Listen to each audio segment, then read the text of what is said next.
Enuncia y explica las leyes de Kepler. Vamos a empezar por este apartado A del ejercicio.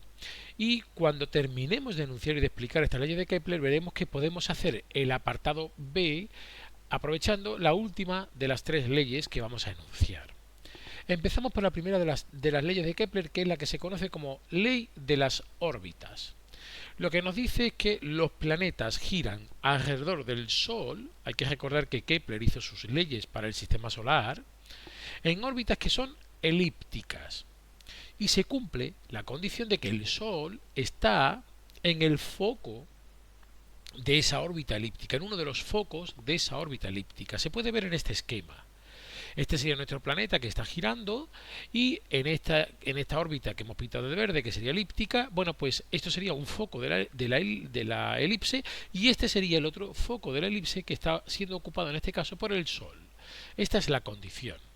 ¿Y qué trascendencia tiene esta ley? Bueno, pues esta ley lo que hace es que acaba con la idea aristotélica de que las órbitas alrededor del Sol tienen que ser circulares. Recordemos que para la Grecia clásica la circunferencia representaba la idea de la perfección.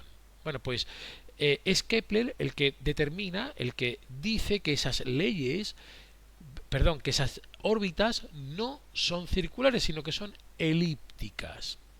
La segunda de las leyes de Kepler se conoce como la ley de las áreas. Y lo que nos dice es lo siguiente. Las áreas representadas entre dos variaciones iguales de tiempo, si tomamos como origen el Sol, han de ser iguales. Si usamos un esquema similar al anterior, vemos que tendríamos nuestra órbita elíptica, el Sol que estaría aquí y vamos a suponer, porque esa es la condición, que el intervalo de tiempo que pasa entre esta posición y esta posición es exactamente igual que el que pasa entre esta y esta posición. Cuando se cumple eso, el área que quedaría, digamos, encerrada entre la posición del Sol y estas dos posiciones de tiempo que hemos descrito, ha de ser igual en ambos casos. Siempre, insisto, que la variación de tiempo sea igual, pero eso no quiere decir que podamos decir el arco de elipse que hemos barrido sea el mismo. Y esta es la importancia de la segunda ley.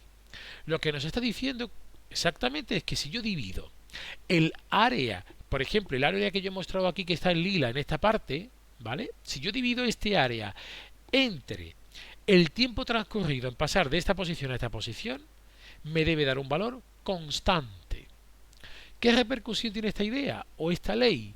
Lo que dice esta ley, en esencia, es que la velocidad con la que se mueve el planeta alrededor de la órbita elíptica no es constante, sino que se moverá más rápidamente cuanto más cerca esté del foco en el cual está la estrella, en este caso el Sol. Así que esta es la idea fundamental de la ley de las áreas. Y nos pasamos a la tercera de las leyes de Kepler, que se conoce como la ley de los periodos. Esta ley lo que dice es que el cuadrado del periodo orbital de la órbita elíptica de un cuerpo celeste, en este caso de un planeta alrededor del Sol, ha de ser directamente proporcional al cubo del semieje mayor de la órbita. Si nos vamos a un esquema similar a lo que hemos visto, sería lo siguiente. Vamos a suponer que tenemos esta situación. Nuestro planeta, el Sol que está en el foco y nuestra órbita pintada en verde que sería la órbita elíptica.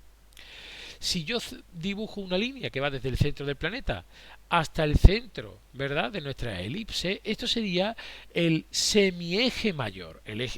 Digamos, el eje mayor sería este que va de extremo a extremo, de los extremos más distantes, mientras que el eje menor sería el que va aquí en perpendicular, ¿verdad?, entre dos puntos que distan lo máximo, pero en dirección podemos decir vertical. Bueno, pues la mitad de esta distancia es lo que llamamos el semieje.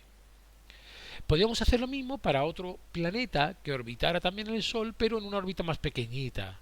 Es decir, tenemos esta situación. Ahora este semieje es menor que el anterior. Bueno, pues si comparásemos estos semiejes, la ecuación que describe lo que hemos dicho antes sería la siguiente. El periodo orbital para el primer planeta, podríamos decir, ¿verdad? Que es esta situación en la cual la órbita es mayor. Ese periodo orbital elevado al cuadrado partido por el, el radio, o lo que hemos dicho, el semieje mayor, ¿verdad? De la primera situación, de esta en la cual que es mayor al cubo, ha de ser constante, por lo tanto tiene que ser exactamente igual al cociente de la situación 2, es decir, el periodo orbital de la situación 2 al cuadrado partido por el radio o el semieje mayor, ¿verdad? De la situación 2 al cubo.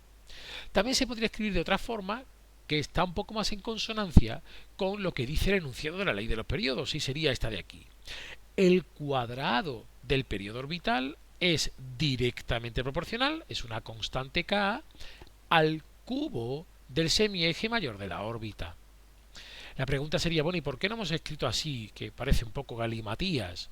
Pues porque esta forma, esta que tenemos aquí, es la que nos puede ayudar a hacer el apartado B de nuestro ejercicio.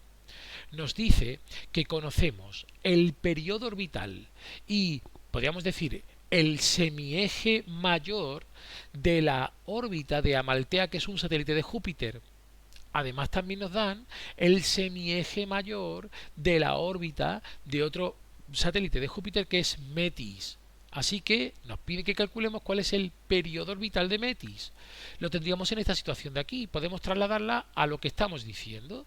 Y entonces tendríamos periodo orbital al cuadrado de Amaltea partido por el radio de Amaltea al cubo, que sería, recordemos, ese semieje mayor, igual al periodo orbital de Metis al cuadrado partido por ese radio de Metis al cubo. A partir de aquí simplemente despejamos. Vamos a pasar esto al primer miembro, ¿verdad? Aquí multiplicando.